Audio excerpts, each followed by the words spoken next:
आप देख रहे हैं एबीटी न्यूज, हर खबर आप तक। आज हमारे चैनल पे योग गुरु महेश योगी जी फिर जुड़े हैं, जो कि अपनी अभूतपूर्व जानकारियों के साथ आज ये जो कड़ी शुरू करने जा रहे हैं। हम इनसे गुरु जी से एक एक विषय पे हम लोग चर्चा करेंगे जो हमारे सनातन में प्रचलित है, जो हमारे यहाँ लोगों के बीच प्रचलित है, उसका क्या अर्थ है, उसका क्या साइंटिफिक रीज़न है।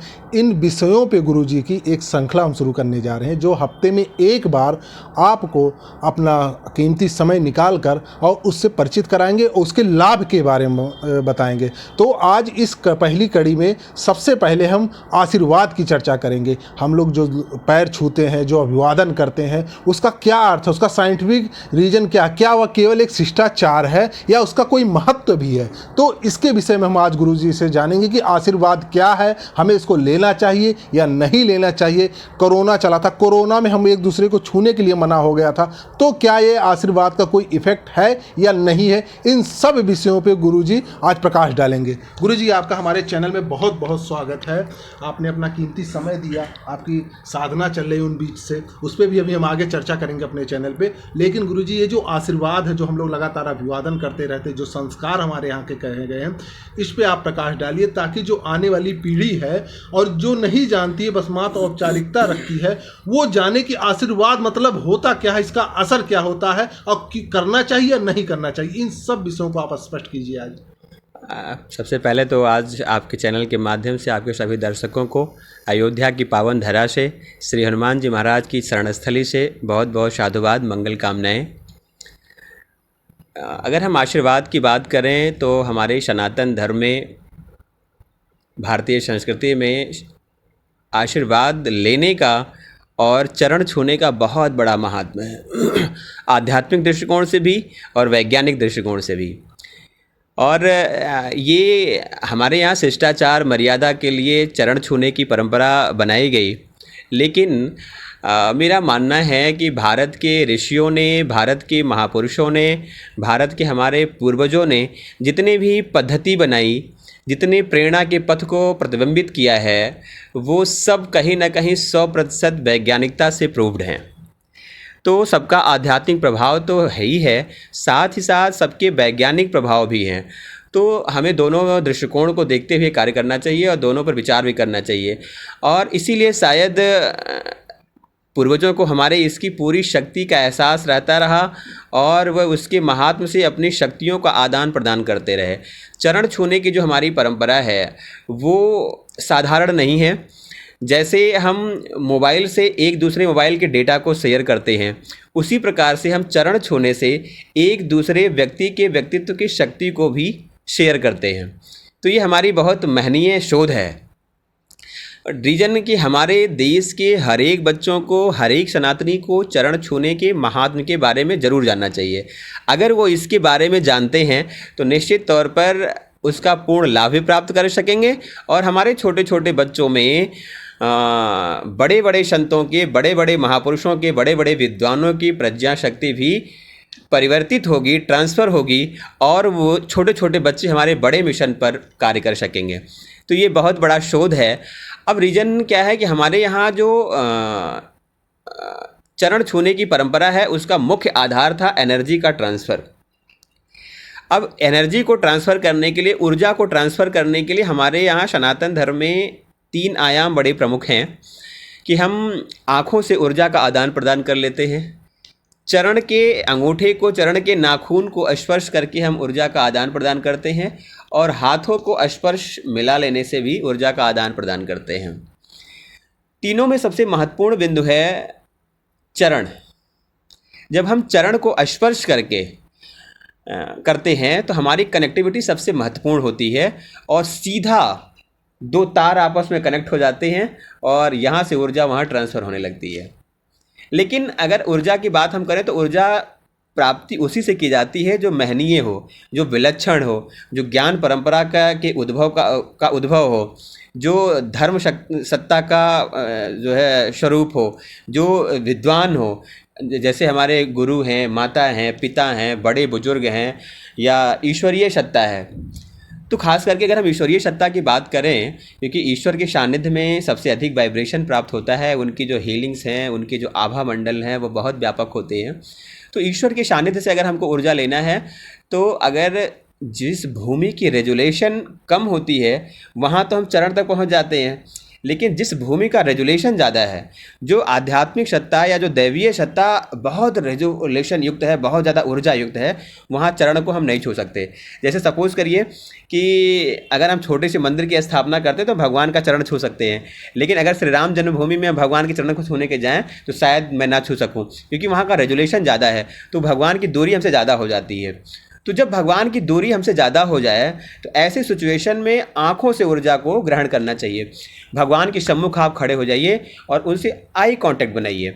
जब हम भगवान से आई कांटेक्ट बनाते हैं तो आँखों से ऊर्जा परिवर्तित होने लगती है। जैसे मैं एक उदाहरण दूँ कि महाभारत काल में जब दुर्योधन माता गांधारी के पास गया और उन्होंने कहा कि आप माँ मुझे अमृत की शक्ति दे दीजिए, तो या विजय श्री का वरदान दे दीजिए, तो माता ने मना कर दिया कि मेरी वाणी भी सात्विक है, अगर मैंने विजय श्री का वरदान दे दिया तो मेरी वाणी मिथ्या हो जाएगी। तो उन्होंने नकार दिया, लेकिन उन्होंने अपनी संपूर्ण शक्ति देने का प्रण कर लिया। तो माता ने एक बार अपनी पट्टी को हटाई और अपनी आँखों से अपने जीवन की संपूर्ण ऊर्जा को दुर्योधन के अंदर समाहित कर दिया। तो ये ऊर्जा के आदान प्रदान का तरीका हमारा था, दैवीय ऊर्जा का। तो इसी तरह से भगवान के सानिध्य में जब भी हम होते हैं तो उनसे आई कांटेक्ट बनाने से भगवान की ऊर्जा हमारे अंदर ट्रांसफ़र होने लगती है। और भगवान की ही ऊर्जा क्यों आती है? क्योंकि जो ऊर्जा पावरफुल होगा वही ऊर्जा दूसरे में जाएगा। तो अगर हम ईश्वर के सम्मुख बैठे तो स्वाभाविक सी बात है कि ईश्वर की ऊर्जा पावरफुल है, वहाँ का रेजुलेशन ज़्यादा है, तो ईश्वरीय सत्ता की जो ऊर्जा है वो हमारे अंदर प्रस्फुटित होने लगती है, प्राप्त करने लगती है हमारी शरीर। और आँख आप ईश्वर से तभी मिला सकते हैं जब आप निश्चल भाव से होंगे, जब आपके उर में सत्यता व्याप्त होगी, जब आप निष्काम भाव से ईश्वर के प्रति बैठे हुए हैं, जब आपके मन मस्तिष्क में सत्यता व्याप्त है, तो आप ईश्वर चोरी करके आप आए हैं तो आप ईश्वर से आंखें नहीं मिला सकते। और ऐसे सिचुएशन में ईश्वर आपको अपनी प्रज्ञा शक्ति, अपनी रेजुलेशन देता भी नहीं है। तो ईश्वरीय सत्ता के लिए सबसे महत्वपूर्ण बिंदु है आँखों से ऊर्जा को प्राप्त करना। अगर चरण छूने का मौका मिल जाए तो बहुत अच्छा होगा। दूसरी है, अगर हमारी माता हैं, पिता हैं, गुरु हैं, आध्यात्मिक पुरुष हैं, विद्वान पुरुष हैं, ऐसी जहाँ से हमको ऊर्जा प्राप्त हो सकती है और उनके चरण छूने चाहिए। और चरण छूने के भी हमारे दो विधान हैं। शास्त्रवत अगर हम देखें, हमारे गुरुकुल की परंपरा रही है साष्टांग प्रणाम की, और साष्टांग प्रणाम में हम अपने मत्थे को गुरु चरण में, माता पिता के चरणों में रख देते हैं। और शायद इसका शुरुआत जो है स्वयं नारायण ने किया, क्योंकि जब ब्रह्मसत्ता इसी पावन धरा अयोध्या में प्रकट हुई भगवान श्री राम के रूप में, तो गोस्वामी जी ने भी लिखा है मानस में कि प्रातः काल उठ कर रघुनाथा, मातो पिता गुरु नाम ही माथा। तो भगवान राम ने मत्था रखा। एक बहुत बड़ा संदेश हमारे ईश्वरीय सत्ता ने, भगवान श्री राम ने जनमानस को दिया कि अगर माता से, पिता से, गुरु से कुछ प्राप्त करना है तो उनके चरण में मत्था को रख दीजिए, सब प्राप्त हो जाएंगे। ये हमारी अकाट्य ज्ञान परंपरा है और इसे हमारे बच्चों को, हमारे युवाओं को समझना चाहिए कि क्योंकि रीजन क्या है ना, उन्होंने कहा कि आयुर्विद्या यशोबलम, 4 चीज़ों की प्राप्ति होती है माता पिता और गुरु के चरणों में मस्तक रख देने से। आयु बढ़ जाती है, विद्या मतलब ज्ञानियों में बच्चा अग्रगण्य हो जाता है, यश, उसकी यश और कीर्ति संपूर्ण वसुधा में फैल जाती है, और बल, वो शक्तिशाली होता है, सर्वशक्तिमान हो जाता है। क्यों हो जाता है? कि जिसके पीछे नारायण का हाथ हो, जिसके पीछे माता पिता और गुरु का हाथ हो, तो उसके पीछे समझो कि 1000 सेना खड़ी है, ये शक्ति हमारी हो जाती है। तो अच्छा, आशीर्वाद भी जिस मनोभाव से हो, अगर वो हृदय से दे दिया तो क्या पूछना है। तो आशीर्वाद का बड़ा प्रभाव है। अब रीज़न क्या है कि हम इतने पावरफुल कैसे हो जाते हैं मात्र आशीर्वाद से ही। उसकी हम साइंटिफिक दृष्टिकोण में बात करें, मैं तो अभी आध्यात्मिक बातें कर रहा था। साइंटिफिक दृष्टिकोण में अगर हम देखें तो जिस तरह से बच्चा अगर है तो बच्चा अज्ञानी है, उसकी माइंड जो है वो बिल्कुल ब्लैंक है, उसकी मेमोरी में कुछ नहीं है। अब उसे अचीव करना है तो वो गुरु तत्व से प्राप्त करेगा, माता पिता से प्राप्त करेगा। तो जैसे एक तरफ बल्ब जल रहा है, एक बड़ा सा हाइड्रोजन जल रहा हो, और दूसरी तरफ का बल्ब बुझा हुआ हो, तो ऐसी सिचुएशन में अगर हम दोनों तार को जोड़ दें, इस हाइड्रोजन वाले तार से इस वाले तार को जोड़ दें, तो वो भी जल जाएगा और दोनों जगह प्रकाश प्रतिबिंबित होंगे। तो एक ही ऊर्जा से हम दोनों प्रकाश को, दोनों बल्ब को प्रतिबिंबित कर रहे हैं। तो उसी प्रकार से कि अगर जब हमारा बालक, हमारा विद्यार्थी माता पिता से या गुरु से या विद्वानों के संपर्क में पहुंचता है तो वो उनके रेजुलेशन में, उनकी ऊर्जा में विलय हो जाता है। और जब जैसे हमारा हाथ है, ये 5 उंगलियां हमारी 5 तत्वों को प्रतिनिधित्व करती हैं, छित जल पावक गगन समीर। तो ये हमारी पांचों तत्व की जो है, 5 तत्व हमारी इंद्रिय जो है, संपूर्ण इंद्रियों को इससे कनेक्ट करती हैं। तो जब हमारा ये 5 तत्व पिता के, गुरु के या विद्वान के, महापुरुष के, मनुष्यों के चरणों तक पहुंचता है तो उनके रेजुलेशन को धारण कर लेता है। तो जैसे मैंने बताया कि 2 तार की कनेक्टिविटी से इधर बल्ब जल जाता है, सेम उसी प्रकार की गुरु रूपी ऊर्जा से जब हमारा ये कनेक्टिविटी हो जाता है तो हम वहाँ उस रेजुलेशन से हम पावरफुल हो जाते हैं और हमारे अंदर भी वही स्टेमिना जागृत हो जाती है जो गुरु में है। क्योंकि हमारे यहाँ साधारण नहीं कहा गया होनहार बिरवान के हो चीकने पात, जो जैसा डीएनए है वैसा ही वहाँ जो है बच्चा शौर्य रूपी जन्म लेगा, तो उसका प्रभाव होता है। तो जैसे डीएनए के प्रभाव से पिता में पुत्र जो है, पुत्र में जो है पिता के गुण आ जाते हैं, उसी प्रकार से चरण स्पर्श करने मात्र से ही विद्यार्थी में, शिष्य में गुरु के गुण आ जाते हैं, उस सत्ता को धारण कर लेता है। तो इस तरह से हम अपनी ऊर्जा का आदान प्रदान कर लेते हैं। और जब हमारा आदान प्रदान हो गया, अब आप परिकल्पना करिए कि मैं एक पीएचडी का विद्यार्थी हूँ और मैं एक आपको आधुनिक भौतिक चीज़ों में समझा रहा हूँ कि अगर मैं पीएचडी का विद्यार्थी हूँ, मैंने 3 साल में एक थीसिस लिखा और उस थीसिस को मुझे अपने एग्जामिनर को भेजना, अपने गाइड को भेजना है, मार्गदर्शक को भेजना है, तो मैंने पीडीएफ बनाया और उसकी सॉफ्ट कॉपी मैंने लैपटॉप में डाल दिया और मेल कर दिया या जैसे भी वाईफाई से कनेक्ट करके भेज दिया। और हमारे 3 साल की मेहनत को हमारा जो गुरु है, मार्गदर्शक है, वो 3 मिनट में रीड कर लेता है। सारे पन्ने को पलट लिए और यस नो करके भेज दिया, है ना।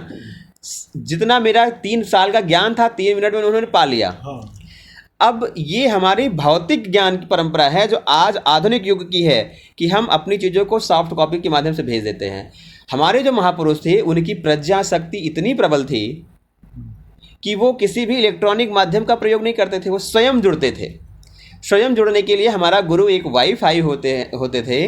वो अपनी गुरु सत्ता पर, मतलब अपनी आसन पर बैठते और उनकी परिधि में 40 बच्चे बैठे, 50 बच्चे जो विद्यार्थी ब्रह्मचर्य में बैठे हुए हैं, तो उन पर वो शोध करते थे। जैसे कि 10 साल हमने जो है वेद पढ़ने में लगा दिया और कंठस्थ कर लिया, और हमें अगर अपने बच्चों में भेजना है तो हमने अपनी वाईफाई को ऑन किया, अपनी मेमोरी को, और यहाँ मैंने उसका पीडीएफ बनाया और बच्चे की मेमोरी में डाल दिया।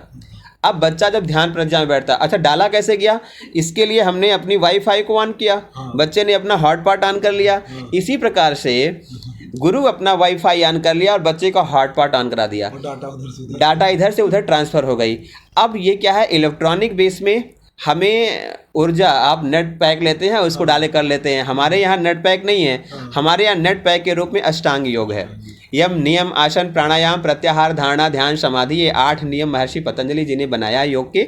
जब इन 8 नियमों का प्रतिपालन करते हुए हम अपने शिष्य को उस भूमिका में खड़ा करते हैं तो हमारे तब जा कर के हमारे शिष्य का हॉटपॉट ऑन होता है और गुरु अपनी चीज़ों को शेयर कर देता है। साधारण रूप से नहीं जा सकता। तो इसलिए हर विद्यार्थी को भी अष्टांग योग के बारे में जानना चाहिए और गुरु प्रज्ञा से जुड़ करके गुरु की शक्तियों को अचीव करने की शक्ति को डेवलप करना चाहिए। जब ये शक्तियाँ डेवलप हो जाती हैं तो हमारा बच्चा सीधा गुरु की मेमोरी को अडॉप्ट करता है और ध्यान में आकर के, समाधि में आकर के अपने मस्तिष्क, कंप्यूटर रूपी मस्तिष्क को खोलता है और वो एक एक पन्ने वेद के पढ़ते जाते हैं और उसका वाचन करता जाता है। ये हमारी आध्यात्मिक परंपरा थी कि हम इस तरह से आशीर्वाद के, मतलब चरण छूने से, कनेक्टिविटी से काम कर सकते थे। अब हमारे यहाँ चरण छूने की भी 2 परंपराएँ हैं। खास करके तो बहुत लोग चरण से छू लेते हैं, बहुत लोग केवल अभिवादन कर लेते हैं और बहुत लोग मत्था को टेक देते हैं। तो जो सबसे रिच परंपरा हमारी है वो मत्था टेकने की है, क्योंकि हमारे जो गुरुकुल की परंपराएं थी, गुरुकुल में सिर्फ मत्था टेकने का था। साष्टांग प्रणाम की विधा थी। साष्टांग प्रणाम से कि हम सीधा गुरु के चरणों में, क्योंकि गुरु का चरण जो था वो बिल्कुल पावरफुल, बिल्कुल रेजुलेशन से युक्त था। तो जब हम गुरु के चरण में पहुंच गए तो समझिए कि सीधा हम विद्युत के भंडार में पहुंच गए, भगवान सूर्य के पास पहुंच गए, एनर्जी के भंडार में पहुंच गए। और एनर्जी को अडॉप्ट कौन करता है? हमारी मेमोरी। तो सीधा हमारी मस्तिष्क अडॉप्ट कर रही है उसको। और अगर हमने हाथ से स्पर्श किया तो ये हमारे 5 तत्वों से होते हुए धीरे धीरे वो प्रवाहित होते हुए, सपोज करिए कि अगर हमने मस्तिष्क रख दिया तो सीधा 11,000 वोल्टेज हमारे मस्तिष्क में आ गया। और अगर हमने हाथ से स्पर्श किया तो ये 11,000 से फिर 440 वोल्ट में कन्वर्ट होकर के मेरे माइंड तक आ रही है। तो ये हाथ, मैं यही इसलिए आग्रह करता हूँ कि किसी भी विद्वान का, किसी भी महापुरुष का, माता का, पिता का, गुरु का, जो भी हमारे बड़े मार्गदर्शक हैं, उनको मत्था टेक करके ही प्रणाम करना चाहिए। और ख़ास करके विद्यार्थियों को तो बिल्कुल करना चाहिए। तो क्योंकि हाथ से दूरियां बन जाती हैं। और हाथ जोड़ने की परंपरा केवल मेरी अभिवादन की है। इससे मैं एक शिष्टाचार के माध्यम से, एक सद्भाव के माध्यम से, एक छोटे बड़े के भाव को प्रकट करने के लिए हाथ जोड़ करके प्रणाम कर लेते हैं, बल्कि इसका कोई विशेष इसमें लाभ नहीं हुआ। अच्छा गुरु जी, एक सवाल है मेरा। जैसे हमने सुना है कि लोग कहते हैं कि पापियों के पैर नहीं छूने चाहिए, उनको अभिवादन नहीं करने चाहिए। तो क्या सामने वाला अगर इस टाइप का व्यक्ति, निगेटिव एनर्जी तगड़ी है उसके अंदर, तो उसको अगर हमने गलती से अभिवादन कर दिया तो क्या उसकी निगेटिव एनर्जी हमारे अंदर आ जाएगी? मैं उसका भी बात बताता हूँ। अभी अब नेगेटिव एनर्जी बाद में करूँगा, मैं पहले पॉजिटिव एनर्जी बात कर रहा हूँ। तो मैंने बताया कि गुरु की शक्ति इतनी पावरफुल होती है। अब रीज़न क्या है कि हमारे यहाँ 2 धाराएं हैं, नेगेटिव धारा और पॉजिटिव धारा। जैसे सपोज करिए कि एक तरफ देवता खड़े हो, एक तरफ दानव खड़े हो, और ईश्वर सामने है। तो अगर ईश्वर की उपासना दोनों कर रहे हैं तो ईश्वर की कर्तव्य बन जाता है कि दोनों को वो उसका प्रभाव मिले। तो अगर देवता उस धारा में आकर के अगर उस एनर्जी को धारण करता है तो वो सदमार्ग पर काम करेगा, और अगर दैत्य धारण करता है तो वो कुमार्ग पर काम करेगा। इसीलिए गुरु को भी ये चाहिए कि वो सही सत्ता का चुनाव करे, या तो गलत रास्ते पे जाने वाले व्यक्ति का माइंड परिवर्तन करके सही सदमार्ग पर ला दे, और अन्यथा उसको अपने रेजुलेशन में आने से बचे। क्योंकि अगर आएगा तो उसके प्रभाव होंगे, और अगर वो नेगेटिव थॉट का बच्चा है तो उसकी नेगेटिव मेमोरी स्ट्रांग हो जाएगी। तो वो उसके पास वो शक्ति तो गई, लेकिन वो नेगेटिव धारा में। अब जब आपने कहा कि अगर हम किसी नेगेटिव बड़े पावरफुल व्यक्ति के पास खड़े हैं तो उसको प्रणाम करेंगे तो उसके भी नेगेटिव प्रभाव पड़ेंगे, ये श्योर है 100%। अगर आप किसी नेगेटिव व्यक्ति के पास खड़े जो बहुत पावरफुल है, और अगर आप उसके पास 4 दिन खड़े हो गए तो श्योर सी बात है कि उसका प्रभाव आपके अंदर आ जाएगा। ये सपोज करिए मैं बताऊं कि अगर आप मदिरा पान नहीं करते हैं और आप 4 दिन मदिरालय के आसपास या किसी पीने वाले के आसपास खड़े हो जाते हैं तो आप में संशय जरूर हो जाएगा कि व्यक्ति या तो लेता होगा या तो जरूर कुछ ना कुछ इसमें बात है। संशय के दृष्टिकोण में आ जाएंगे। तो ये 100% श्योर है कि अगर हम नेगेटिव धारा के व्यक्ति के पास, जो पावरफुल है, उसके पास खड़े होते हैं या उसका चरण छूते हैं तो हमारे अंदर भी नेगेटिव एनर्जियों का प्रवाह होगा। इसलिए कोशिश ये करना चाहिए कि जो नेगेटिव धारा का व्यक्ति है, जो कुपथ पर चलने वाला, कुमार्ग पर चलने वाला व्यक्ति है, भले ही कितना बड़ी सत्ता को, प्रभुता को स्थापित न कर लिया हो, उसके चरण छूने से बचना चाहिए, मत्था टेकने से बचना चाहिए। अगर आपकी बड़ी विषम स्थिति है तो आप उससे दोनों हाथ जोड़ करके अभिवादन कर लीजिए। अभिवादन करने का आशय सिर्फ इतना होता है कि जो आप रेजुलेशन का, जो अपने आप ऊर्जा का हम आदान प्रदान करते हैं, वो मैंने आदान प्रदान नहीं किया, वो मैंने अपनी पूरी ऊर्जा को अपने अंदर समाहित करके केवल अभिवादन कर लिया। इसका आशय सिर्फ इतना होता है, ना कुछ लिया ना कुछ दिया। तो ऐसे सिचुएशन में संभाव हो जाएंगे, वो भी खुश, अगला भी खुश कि हमको उसने अभिवादन किया, और हम भी खुश कि हमने अभिवादन तो करेंगे, आपसे कुछ लिया नहीं, है ना। और जब किसी पॉजिटिव एनर्जी के पास हो, किसी आध्यात्मिक पुरुष के पास हो, तो दोनों हाथ खोल देने चाहिए, है ना, ग्राही करने के लिए, ग्रहण करने के लिए। अच्छा, रीजन क्या है कि अज्ञानी व्यक्ति को पता नहीं है, जो व्यक्ति नेगेटिव एनर्जी का उसको भी पता नहीं होता है, वो धड़ाक से आपको आशीर्वाद दे देगा। लेकिन जो ज्ञानी व्यक्ति है, जो हमारे विद्वान माता पिता हैं, जो हमारे विद्वान गुरु हैं, वो इसका विचार करते हैं। इसका विचार ये करते हैं कि परीक्षाएं लेते किसको देना है, किसको नहीं देना है। क्योंकि वो भी सकते हैं ना कि अगर मैंने 10 साल में इतनी सारी शक्तियों को संचित किया है, भाई माता गांधारी ने इतनी सारी शक्तियों को संचित किया था, एक बार में दे दिया, दुर्योधन को वज्र नहीं कर पाई वो, तो उनको पश्चाताप हुआ कि शायद अगर मैं रोक लेती तो दोबारा देती तो फिर वज्र हो जाता। तो गुरु भी ये सोचता है, माता पिता भी सोचते हैं कि अगर मैं सारी शक्तियाँ इनको दे रहा हूँ, इसका परिणाम कैसा होगा। तो उनके पास भी इतनी पावर, इतनी क्षमता होती है कि जब चाहे वो अपनी शक्तियों को रोक भी सकते हैं। तो रोकने के लिए भी हमारे यहाँ जैसे रीज़न क्या है कि अगर आप मुझसे डेटा लेना चाहते हैं और आप अपना वाईफाई ऑन करके बैठ जाइए, और अगर मैं अपना हॉट पॉट ना ऑन करूँ तो आप मेरी एनर्जी को, मेरी डेटा को नहीं ले सकते मोबाइल से। नहीं ले पाएंगे, सही बात है। तो सेम प्रक्रिया ये है कि अगर अच्छा रीजन क्या है, इसके प्रति दोनों का परस्पर संबंध होना चाहिए, दोनों की तरंगें आपस में मिलनी चाहिए। जब हमारी मोबाइल का और आपकी मोबाइल की तरंगें आपस में मिलेंगी तभी डेटा का ट्रांसफरीकरण होगा, नहीं तो नहीं हो सकता। तो हमारी जो एनर्जी है हमारे शिष्य में या हमारे बालक में, हमारे बेटे में तभी परिवर्तित होगी जब उसकी एनर्जी और हमारी एनर्जी दोनों फ्रिक्वेंसी मैच करेंगी। अच्छा गुरुजी, एक आखिरी सवाल, जो मृत शरीर होता है क्या उसका पैर छूना चाहिए? मैं उससे भी चर्चा कर रहा हूँ, लेकिन अभी थोड़ी देर के लिए मैं आप इस बात को पूरा कर लूँ कि तो दोनों की फ्रिक्वेंसी मैच कर जाती है तभी वो चीज़ें हमें आदान प्रदान होती हैं। अब रीज़न क्या है कि जब हम आदान प्रदान करते हैं तो दोनों की फ्रिक्वेंसी मैच करनी चाहिए। और फ्रिक्वेंसी मैच कैसे होगी? जब वो अगला बच्चा जो हमारा है अष्टांग योग को फॉलो करता होगा, तब उसकी प्रज्ञा शक्ति मतलब उसका वाईफाई कनेक्टिविटी के मोड में आएगा। और दूसरी चीज़ समर्पण, जब तक जिस चरण से आप एनर्जी लेने जा रहे हैं उस चरण के प्रति आपकी श्रद्धा नहीं है, उस चरण के प्रति आपका समर्पण नहीं है, उस चरण के प्रति आपका हृदयावत भाव नहीं है, तो जुड़ाव नहीं होगा। और जुड़ाव नहीं होगा तो आप कनेक्टिविटी से दूर हो जाएंगे। लेकिन जब कनेक्टिविटी हो जाती है तब भी समर्थन लेना पड़ता है आपको, तब भी आपको गुरु का हॉटपॉट ऑन कराना ही पड़ेगा। और हॉटपॉट ऑन कराने का मतलब ये क्या है कि जब हमारे यहाँ देखिए अब ईश्वरीय सत्ताएं कोई मतलब उनके चरण में आकर के पड़ जाता था तो वो हाथ उठा करके आशीर्वाद देते थे, तो हाथ से भी रेजुलेशन निकलता था, क्योंकि हमारे पूरे शरीर का एक कीबोर्ड है, यहीं से हमारी पूरे शरीर संचालित होती है ना। और कीबोर्ड के लिए हमारे आध्यात्मिक धारा में ताली बजाने की प्रक्रिया थी।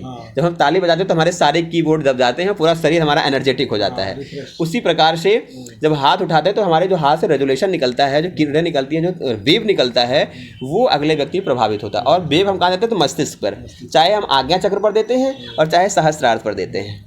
तो जब आज्ञा चक्र पे देते हैं तो सूर्य प्रतिबिंबित होता है, हम एनर्जेटिक हो जाते हैं। और जब हम सहस्त्रार्थ पर देते हैं तो ये प्राकृतिक सत्ता है, यहाँ से हम प्रकृति को कनेक्ट करते हैं। तो जो हमारी रेजुलेशन बाहर निकले, हमारी ऊर्जा बाहर निकल रही है, वहाँ ये हमारी ऊर्जा जब ऊपर से पड़ जाती है तो दोनों ऊर्जा, हमारी ऊर्जा और गुरु की ऊर्जा, दोनों समभाव में आ जाते हैं। और वहाँ से जो पावरफुल ऊर्जा होती है वो दूसरे में प्रवेश करने लगती है। तो श्योर सी बात, ये गुरु की जो ऊर्जा आ रही है वो पावरफुल है, तो वो शिष्य की ऊर्जा को दबा करके सीधा हमारी मेमोरी में प्रवेश होने लगती है और हम गुरु सत्ता की एनर्जी से पावरफुल हो जाते हैं। तो ये हमारी कनेक्टिविटी है। और तीसरी मैंने अभिवादन का बता दिया कि अगर कुछ नहीं करना तो आप हाथ जोड़ करके अभिवादन कर सकते हैं। अच्छा गुरुजी, एक सवाल जो रहा, जो निगेटिव एनर्जी वाला रहा, क्या जो मृत आत्माएं होती हैं इनको प्रणाम नहीं किया जा सकता? जैसे मृत शरीर पड़ा हुआ है तो क्या उस पॉजिटिव एनर्जी की होता है नेगेटिव एनर्जी? जैसे मान लीजिए कोई संत का है या किसी ऐसे व्यक्ति का है जिसको हम नहीं जानते हैं, तो इस पे क्या कंक्लूजन है या क्या तथ्य है? कुछ अगर आपकी जानकारी में हो तो उसको हमारे दर्शकों जो मृत प्राय शरीर होती है, जैसे सपोज करिए कि कोई आध्यात्मिक पुरुष है, महापुरुष है, संत हैं, तो ऐसी आध्यात्मिक सत्ताएं जो होती है अगर वो मृत प्राय भी हो जाती हैं तो उनके अंदर वो पॉजिटिव एनर्जी व्याप्त होती है। क्योंकि रीजन आपको मैं बताऊं कि तप साधना स्थली की भी हमारे यहाँ पूजा होती है। अगर हम किसी महापुरुष की तपस्थली पे जाते हैं तो वहाँ भी मत्था टेक करके आते हैं, क्योंकि हमें क्या पता है कि वो व्यक्ति तो नहीं है, लेकिन उस व्यक्ति की साधना का प्रभाव उस भूमि पर है। तो वो इतना प्रभावशाली होता है कि उस रज को प्राप्त कर लेने से भी हमारी ऊर्जा बदल जाती है। आज अयोध्या में भगवान श्री राम का जब जो है पीठ नहीं बनी थी तो लोग उस भूमि को नमन करने आते थे, क्योंकि उनका रेजुलेशन व्याप्त है वहाँ पर, है ना। भारत के जो बड़े बड़े ऋषि महाराज, चाहे भगवान शंकराचार्य जी हों, चाहे कालिदास जी हों, चाहे महर्षि वाल्मीकि हों, चाहे इनकी भूमि को लोग को नमन करने जाते हैं, क्योंकि ऊर्जा व्याप्त होती है। बट रीज़न क्या है कि उस व्यक्ति अगर मृतप्राय भी हो गया तो उनके अंदर भी ऊर्जा व्याप्त होती है और उस भूमि में भी ऊर्जा व्याप्त होती है। हाँ, अगर लंबे अंतराल तक बहुत लंबा समय हो जाता है किसी मृत शरीर को, तो कहीं ना कहीं उस पर बैक्टीरियाज का प्रभाव होता है और बहुत सारे ऐसे विषम सिचुएशन की भी वो वहाँ क्रिएट होने लगती हैं। तो वहाँ पे जैसे निगेटिव एनर्जियाँ भी धीरे धीरे सक्रिय होती हैं। तो ऐसे सिचुएशन में भी, लेकिन फिर भी जो उस गुरु सत्ता की पॉजिटिव एनर्जी है वो लड़ती है। ऐसे सिचुएशन में कभी कभी क्या होना चाहिए कि अगर बहुत लंबा समय हो जाता है किसी भी डेड बॉडी का, तो उन्हें अभिवादन करना चाहिए। हाँ। तो गुरुजी ने शानदार जानकारी दी आशीर्वाद पे। सबसे बड़ी बात जो रही है कि अभिवादन उस सात्विक पुरुष को जरूर करना चाहिए जो पूजा पाठ करने वाले हैं, जो गुरु हैं, जो माता पिता, क्योंकि उनसे जो एनर्जी डायरेक्ट मिलेगी वो बहुत बड़ी बात होगी। और सबसे बड़ी बात कि आप माथा टेक के संतों को, माता पिता को, गुरुजनों को प्रणाम कीजिए, उससे आपका जो ओजस्व है, जो एनर्जी हो, तत्काल बढ़ जाएगी। जैसा गुरुजी ने समझाया कि कोई डायरेक्ट हाइड्रोजन से कनेक्ट कर दीजिए तो वो ऊर्जा, और घूम के जाए 440 वोल्ट की, वो अलग ऊर्जा होती है। तो इन सब विषयों पे गुरुजी ने आशीर्वाद के बारे में पूरी जानकारी दी। आप वीडियो को पूरा देखिए और अपने जो हित मित्र हैं, जो खास लोग हैं जिनके अंदर संस्कारों की कमी है, मैं सीधे तौर पे कहूँगा, जो अभिवादन का महत्व तो नहीं समझते, उनको जरूर ये वीडियो दिखाइए। उनका ज्ञान बढ़ेगा, उनका ओजस्व बढ़ेगा, उनका कल्याण होगा। हमारे साथ महेश योगी जी जुड़े थे कैमरामैन शिवम के साथ। मैं आनंद त्रिपाठी, अयोध्या।